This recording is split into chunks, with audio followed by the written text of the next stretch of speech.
Hi there, I'm Lindsay Perot, and welcome to Designing a Quality Intervention Program.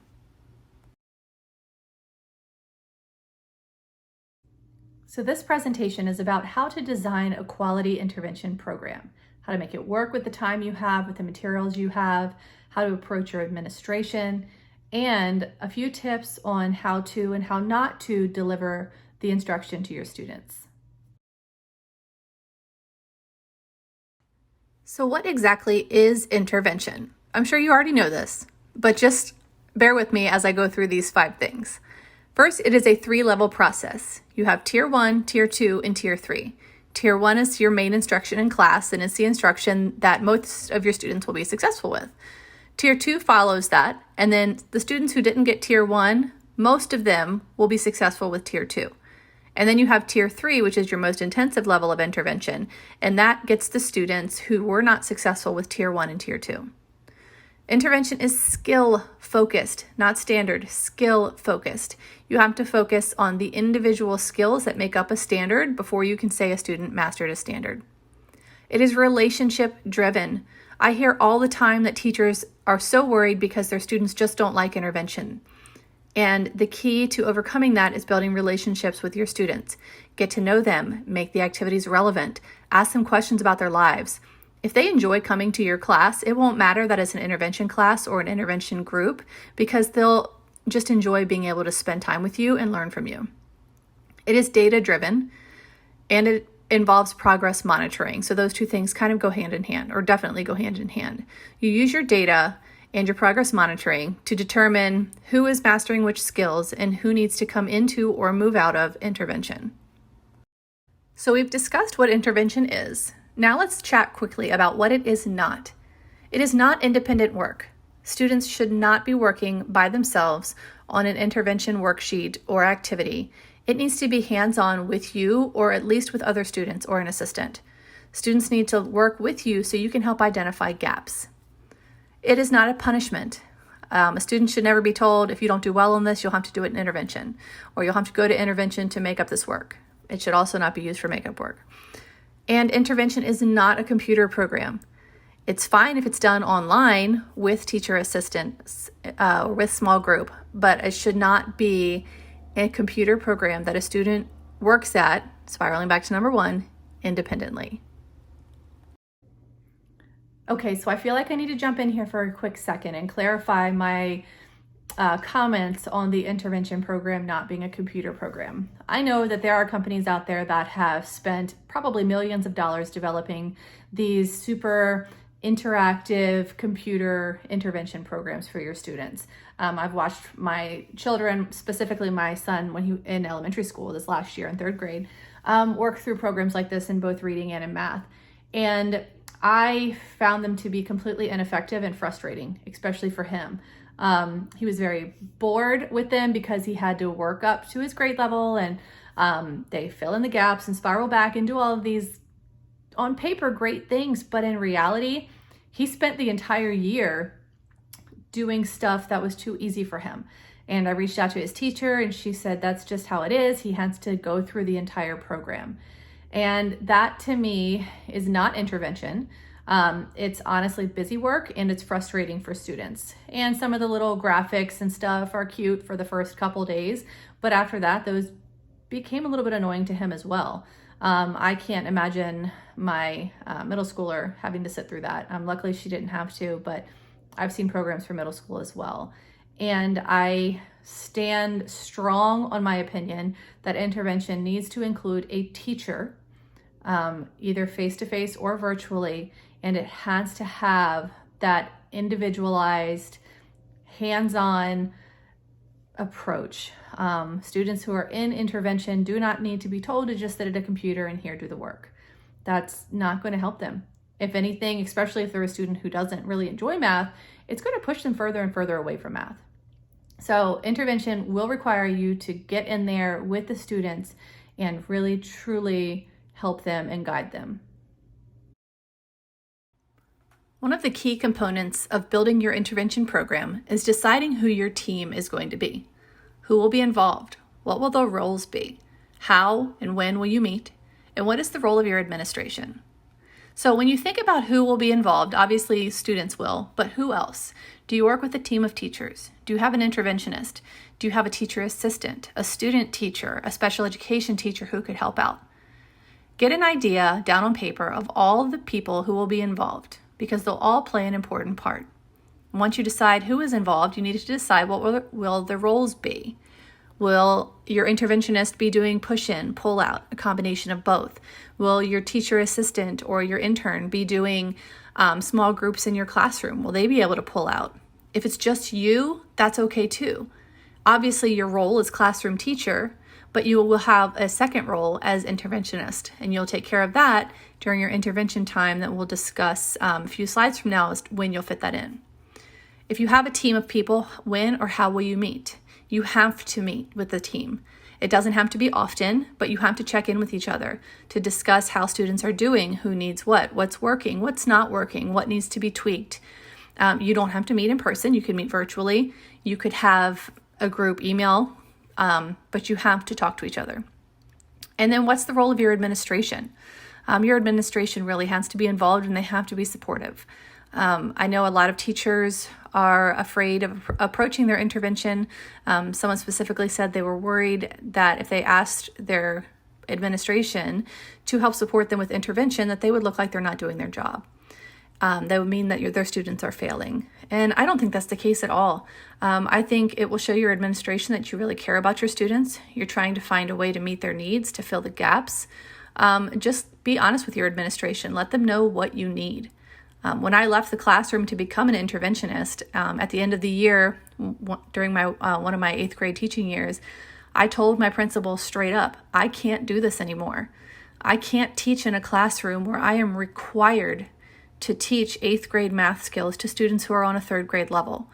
I said I will keep doing it, but I can't. It's hard. I said it's impossible, actually. And I would love to be considered for a position like intervention where I can help students and meet them where they are rather than where the county says they need to be. And you know what? That fall, I was given an intervention position. So I stood up and I spoke about a huge problem that I saw with what we were required to teach. And again, it wasn't my school's fault, or it was the county. And then I ended up getting placed in a position that allowed me to really make a difference. So don't be afraid to get your your administration involved. It's going to be greatly, greatly beneficial, not only to you to have their support, but also to your students.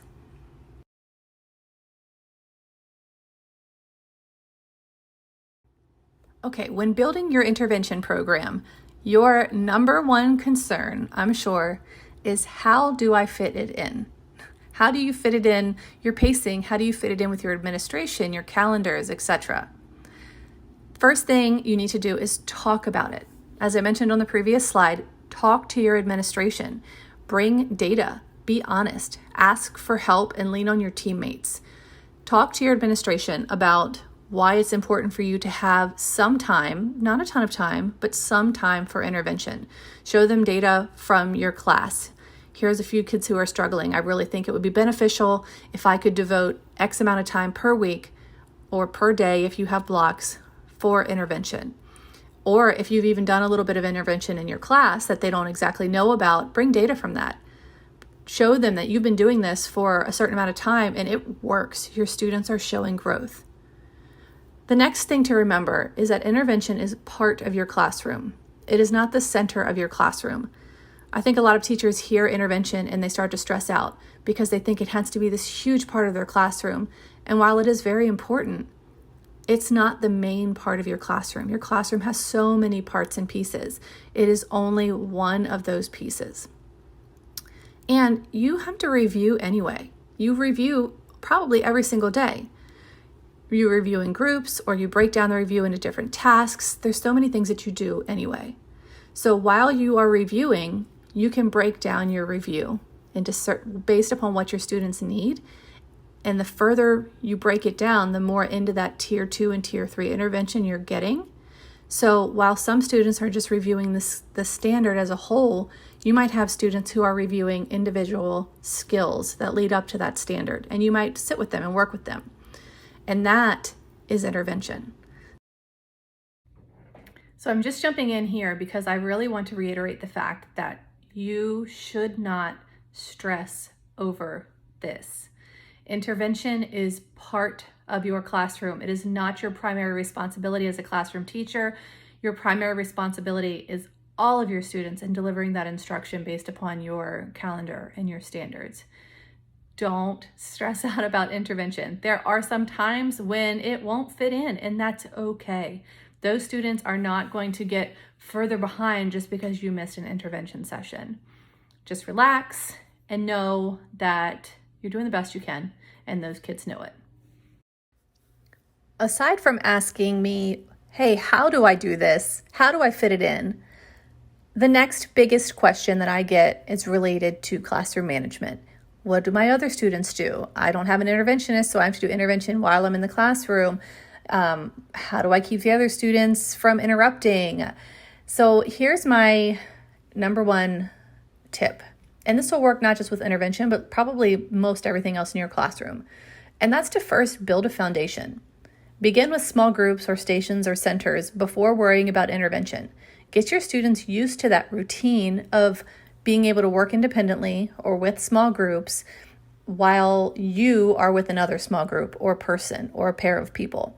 And once this becomes a routine in your classroom, it's not going to matter to them what you are doing with the other students.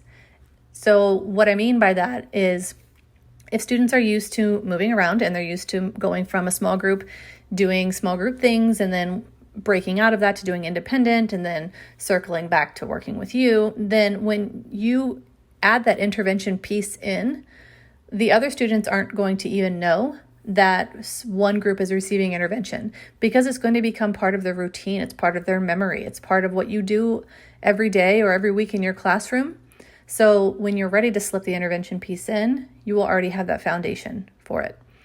And then another thing is just to build a relationship with your students. And you hear this all the time for literally everything related to teaching. Build relationships, get to know them, make what you're doing relevant, and you do that by getting to know them.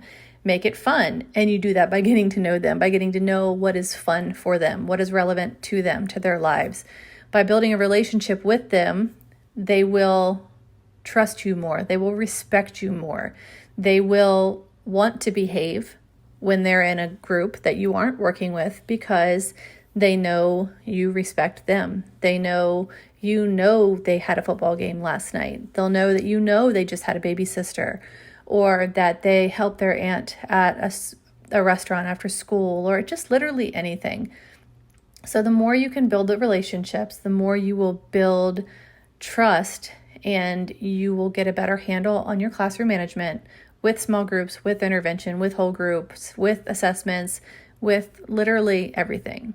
So build a foundation and build a relationship. Now into the biggest piece of this whole presentation, how to make it work with your individual amount of teaching time. So first, those of you with 30 minutes. Here's my suggested daily schedule for you if you have 30 minutes. And again, this is just my suggestion. It might work for you, it might not. First, spend 2 to 3 minutes on your warm-up. This is where you'll spiral back if you need to or review. Then 3 to 5 minutes on a lesson intro. If you're not teaching a new lesson that day, you don't need this piece, so you can make your warm-up longer, or your notes, which is should be 5 to 10 minutes longer. And notes don't have to just be written notes. It could be where you just deliver new information. However that works for your classroom, that's what should fall in the notes section. Then, since your class is short, you're going to do either whole group, partner, or independent rotation practice. You'll rotate between those three things for 10 minutes. So one day you might do whole group, the next partner, the next independent, and then closing it or exit ticket for 3 to 5 minutes.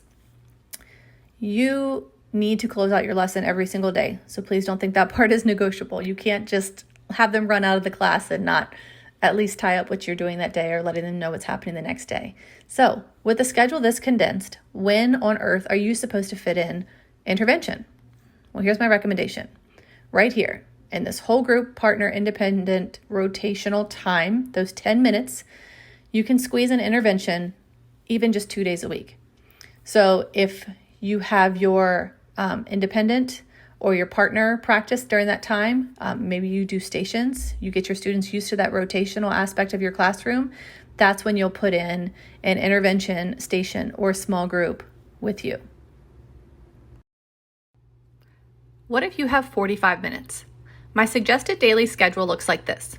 Spend 3 to 5 minutes on your warm-up, 3 to 5 minutes on that lesson intro, 15 minutes on notes or some other type of engaging pre-lesson activity, then 10 minutes on rotating whole group or partner practice, 10 minutes on independent practice, and then 3 to 5 minutes on a closing and exit ticket. So where does intervention fit in? Right here. In this 10-minute section of your day, 2 days a week, that's all you really need. You can make this be your intervention time. Turn it into stations or centers or some other kind of rotational type practice. And this is when you can meet with those students who need a little bit of extra help. 60-minute classes. Your suggested daily schedule here will look exactly like it did for 45 minutes, except each time now has been extended. So for warm-up, you could spend 5 to 8 minutes. Your intro, 3 to 5. Notes would still be 15 minutes. Whole group partner practice would be extended here to 20 minutes. Your independent practice would stay 10 minutes and then 5 minutes on closing and exit ticket. And just like with 45-minute classes here, I also recommend you put your intervention during the whole group or partner practice part of your day. Only 2 days a week is really all you need to devote. If you can do more, great. If not, that's fine too. But right there, since you're going to be doing whole group or partner practice anyway, slide your intervention in. If you teach on a block schedule and you have 90 minutes with your students every single day, you are so very fortunate. I know sometimes those class periods might seem really, really long. I taught on a block schedule in traditional classes, but you really, really are fortunate.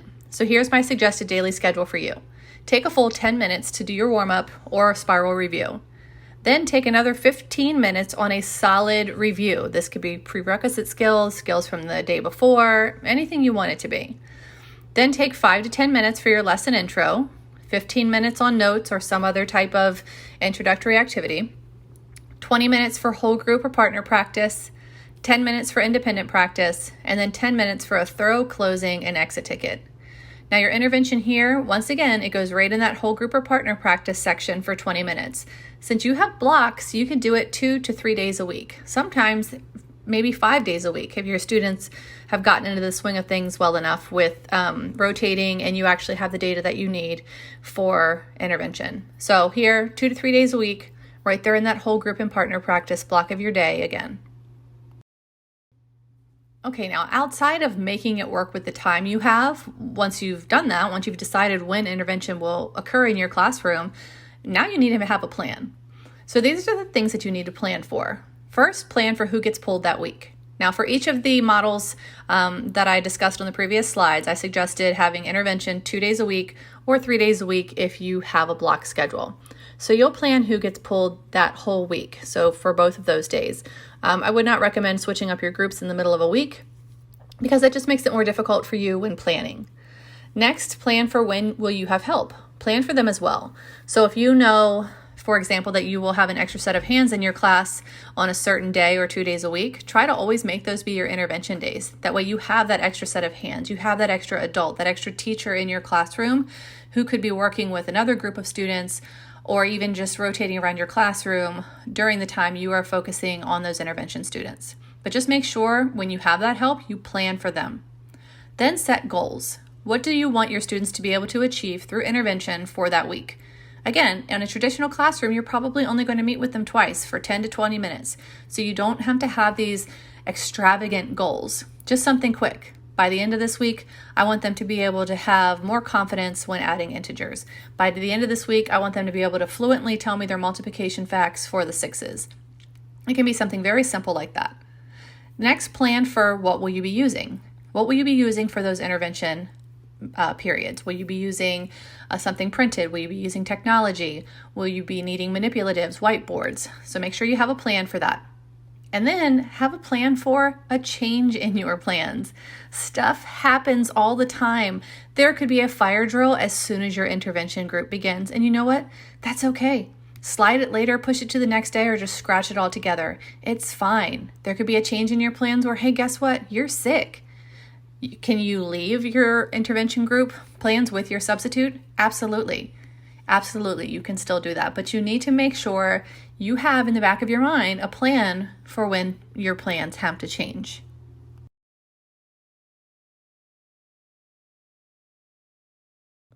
If you're a math interventionist, here's my suggested daily pull out or push in schedule for you.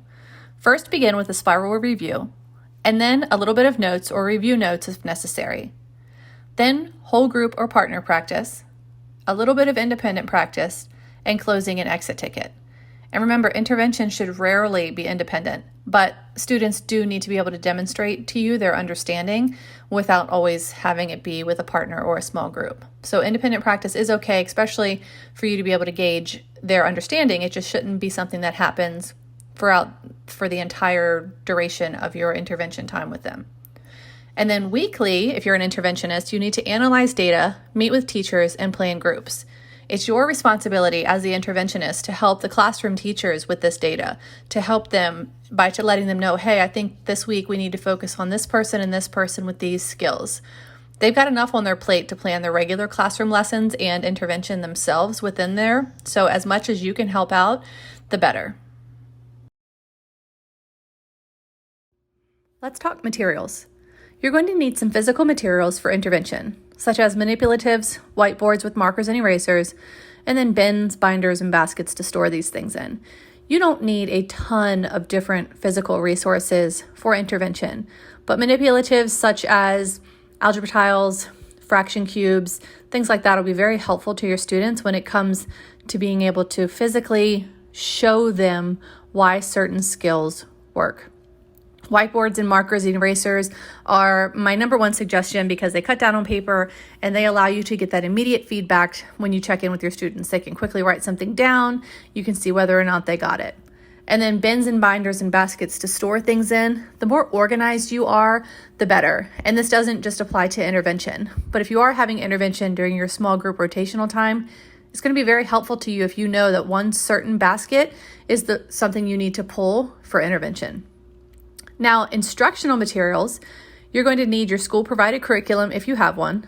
You're going to need leveled practice, constructed response tasks, and projects. Now, your school-provided curriculum is what's used in the traditional classrooms. So you cannot use the same exact material in intervention. You're going to have to modify it some. And this is what leveled practice is.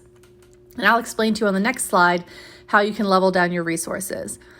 Constructed response tasks allow students to explain their understanding, and these don't all have to be written. It can be something that your students repeat to you verbally. And then projects.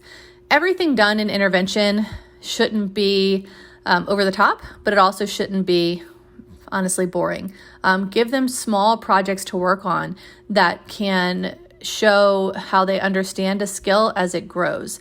So if you're doing a project involving money, you can add to it little by little to go from just adding decimals to then subtracting and multiplying and dividing. So let's talk leveling down resources. I mentioned you have to be able to use your school-based curriculum as a reference point, but you can't use it exactly for intervention unless it includes an intervention piece because it's already going to be used in the regular classroom and you don't want to repeat. So if you don't have intervention-specific resources to use, you can level down literally anything though. And I don't just mean eliminating questions from an assignment because yes, that's considered differentiation, but is it really? You need to, what you're doing is you're simply removing questions to make it easier for the student. You're not actually leveling the original question. So to level a question or an assignment down for learners who are struggling, you need to break down the skill. So if your students, for example, can't solve multi-step equations, why give them a multi-step assignment with just fewer questions? Consider instead a two-step equations or a simplifying expressions assignment. Identify where the weakness is and try to build that up first. So if a student doesn't understand a skill, it won't matter if they have one question to solve or 10. They won't get them correct. So if you take a look at the equation 4 plus 2 times the difference of 3x minus 5 equals negative 18, how could you level this down? Well, first you could just pull out the part with a distributive property, 4 times the difference of 3x minus 5, and see if your students can do that. And then if they can do that, then add the 4 plus onto the beginning. See if they understand combining like terms, order of operations, and the distributive property. And then from that point, go on and add the equals to -18. So you can build up to that point. Probably the most important material for your intervention program is your data. So let's talk about tracking student progress. Knowing what your students are struggling with is the first key to creating a successful intervention program within your classroom. Not all students will need intervention, some always will. Keeping detailed records of student scores will help you determine who needs what. And your records don't need to be time-consuming or stressful. You can use a simple spreadsheet or a printed table to keep track of understanding, participation, and scores. And you also need to let go of the idea that you have to track and record everything. All you're doing is making it so much more difficult for yourself.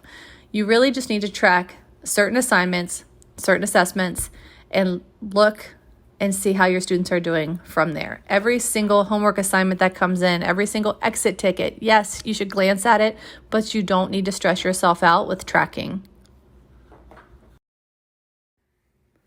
This session is about designing an intervention program, but I did mention that I would give you some tips on actual implementation. Intervention requires the use of explicit, systematic instruction. So what does that mean? It means teaching in a structured and carefully sequenced manner. When you make your intervention plans for the week, you need to have an actual plan, a purpose. You need to make sure you structure your lessons and you structure the materials that you've chosen to use in a way that makes sense to the students, in a way that makes sense to how they're struggling, what their skill deficits are. Make sure your skills and your resources build upon each other. What should you do? You need to encourage students to explain their thought process. The more you can get them talking, the better you're going to understand where their gaps might be. It is important to provide guided practice, feedback, and frequent spiraling. Guided practice means you are involved. You are helping them work through the problems. Give them constant feedback. Great job. Oh, wait a minute. What do you think you're missing here? Or ask them to explain whether or not something looks right to them. And then spiral back. And remember, when providing intervention, you are speaking only to those who did not get the content the first time around. You know they've already been exposed to the skills, so they do have some background information, so there's no need to start from scratch when you're in intervention groups. But what you do need to do is find out what pieces they are missing, and then focus your instruction on exactly that. With intervention, you need to focus on basic skills. A student will not be able to solve a word problem if they don't have a toolkit of basic skills to pull from. And this goes for any standard. They can't solve a word problem with fraction operations or with systems of equations if they don't have a toolkit of basic skills. So for example, they can't be expected to solve multi-step equations if they can't solve a single-step equation, if they don't have fluency with multiplication or division, or if they don't know how to distribute or combine like terms. Students cannot be expected to add rational numbers if they can't add fractions or if they don't understand exactly what negative numbers are. And sometimes you may find that you need to spiral back all the way back to the basics. And that's okay, because you're meeting your students where they need to be met, and then you'll bring them forward. While with your intervention groups, you need to dig deep into problem solving. Many students feel as though they'll, quote, never use this, so they don't see the value in trying to understand. But most of what you teach will be used in the future in some way.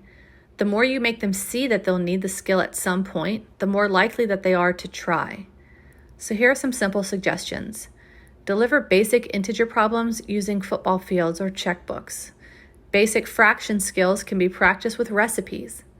Inequalities and decimals all in one? How about budgeting or party planning? Basic skills are the basis of intervention. Students need those basic skills to be able to move forward, but they also need problem solving. They have to be able to stop and think and work through things, and all of those problems should be relevant to them. Asking students word problems about planting rows and rows of watermelons, if they live in a city setting, that's not relevant to them.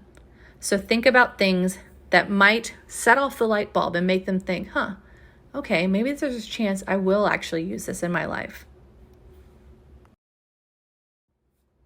I mentioned manipulatives as being one of the physical materials you would need for intervention. And while the digital world is our new reality, many students still desperately need to put their hands on things while learning.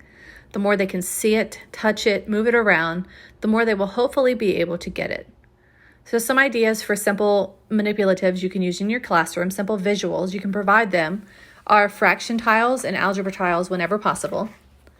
When they're doing geometric transformations, let them flip around shapes. Let them actually have a coordinate plane in front of them, and you can use algebra tiles or tangram pieces to be these shapes to see how they move around the coordinate plane.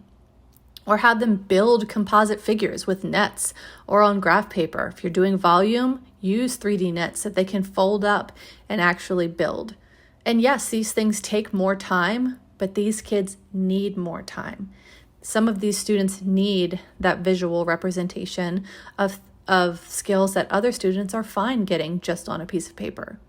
So try to always incorporate visuals and manipulatives when it makes sense. Fact fluency is huge. Many adults today are still lacking in basic facts. So consider taking the last 3 to 5 minutes of each intervention session to spiral back to fact fluency. Now, if you only have a 10-minute session once or twice a week, this might literally just be the last 60 seconds. Depending on the grade level you teach and the level of your students, a simple spiral back could look like this: firing off a few double-digit addition problems for them to do mentally, going through a quick list of integer facts, or quickly flashing some graphs and asking students to either identify or even just describe the slope. Even struggling algebra students should get a dose of basic skills. I want to share with you quickly a short list of things to avoid with intervention. The first, this is something I mentioned very early on in the presentation, is too much independent work. Yes, independent work is necessary to be able to demonstrate true understanding, but the focus of intervention should not be independent work. Avoid, and I mentioned this again too, computer programs without your assistance. They're fine, but if there's no way to manually move a child along, if there's no way for you to sit down and be involved, then please consider something different. Avoid reusing classroom materials. Students have already seen them, they've already used them, they already know the answers.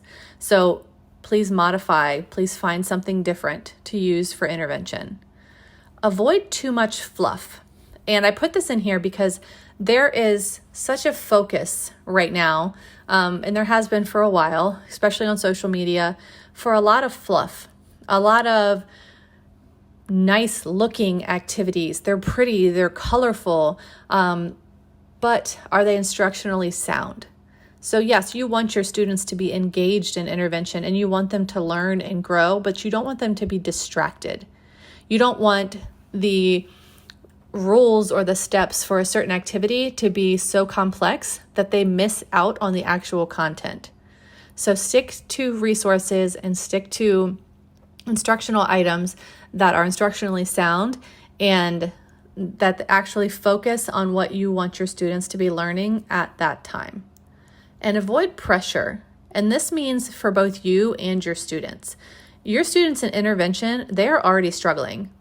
They don't need to be made to feel like they have to hurry up and get through something, or you really have to get this if you're going to be able to solve equations. That's putting pressure on them, and it's putting pressure on you.